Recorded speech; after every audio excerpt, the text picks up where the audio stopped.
The first hush of dawn drapes the royal courtyard in rose gold, and I stand barefoot upon the cool marble, feeling its ancient hush thrum into my bones. The muezzin's call sails above the minarets like a silken kite, but what reaches me more surely is the silent invocation written on your face in memory, you, veiled in starlight, promising that even sunrise must petition our love before it paints the world. In that pale hush, I taste the certainty that you are always mine, not as a treasure locked away, but as the pulse that proves I am alive.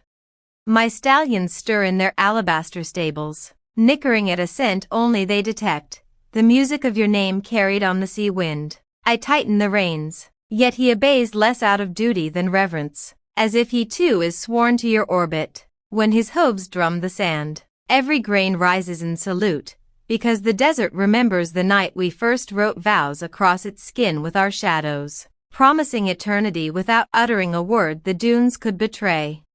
Even the falcons tethered to my wrist arch their wings when I whisper of you, as though your loyalty has climbed the wind and fashioned a new sky for them to rule. I release one. She spirals upward, carving your initials in the morning. And while courtiers debate politics beneath shaded pavilions, I watch that gilded bird trace declarations more enduring than any treaty inked upon parchment, that you are always mine, by decree of the sun and signature of the stars.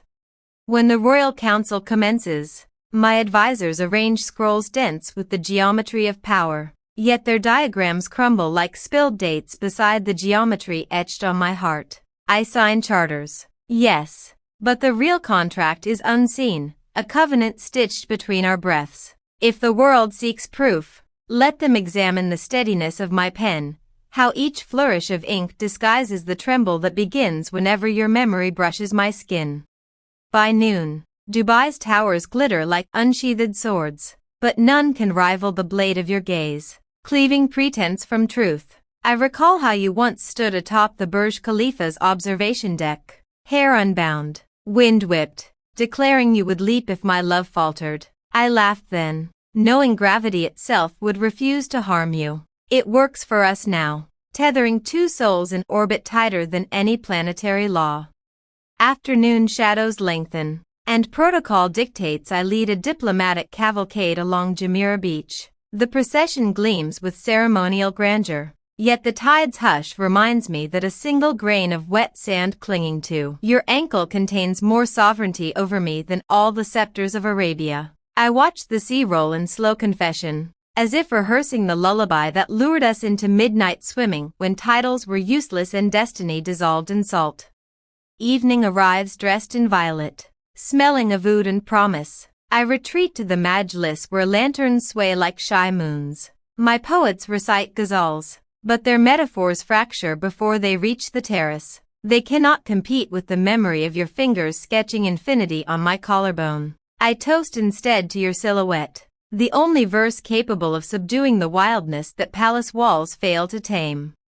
Night thickens, and with it the rumor of rebellion, yet not against empires, but against separation itself. I slip past guards into the private garden where jasmine spills its secrets into the dark. The fountain there still knows our secrets, how we christened its waters with laughter, how your reflection trembled when I called you mine, the word always hovering like mist above marble lips. I dip my hand now, and the water answers with ripples bearing your name.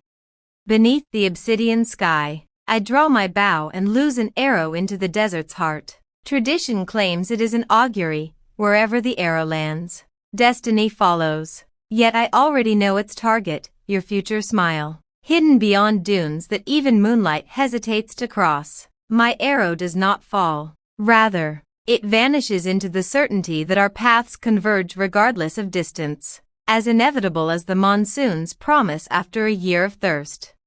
In my sanctum, I unfurl silk maps charting every conquest since ancient Maktoum banners first kissed the wind, but the true empire stretches only as wide as your embrace. I set those maps aflame in the brazier, watching borders curl into cinders, until the only cartography left is the constellation of your freckles that I once traced with reverent lips. There, kingdoms rise and fall on the tide of your breathing. Before sleep, I kneel on prayer rugs woven by hands that believe in miracles still unborn. I touch my forehead to the fabric, whispering gratitude that the miracle came wearing your laughter. Faith teaches that everything returns to its creator. Thus, my soul will return to you, its architect, its eternal homeland. You are always mine not because I possess you, but because creation itself authored us as a single verse, impossible to divide without unmaking the poem. And when dawn brushes the horizon again, soft as your first shy gaze in the palace library, I will wake certain of one truth more enduring than marble. Marble, power, or even breath, in every yesterday behind us and in every tomorrow racing toward us. You are always mine, and I am forever the humbled custodian of that radiant fact. And when I stand before thousands, waving and smiling, it's her presence in the crowd that keeps my heart steady.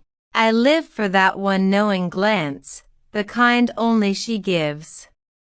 To the world, she might just be a woman older than their expectations, but to me, she is eternity wrapped in elegance. Her soul is layered like the sands of the desert, soft, yet endless. She has shown me that true love is not something you fall into, but something you rise with. And every day I choose her again, not because she is flawless, but because she is real in ways no one else dared to be. Her laughter echoes through my soul long after she's gone quiet, and her touch remains even when we're apart. Our love is not a secret, but it is sacred. We do not flaunt it, we live it.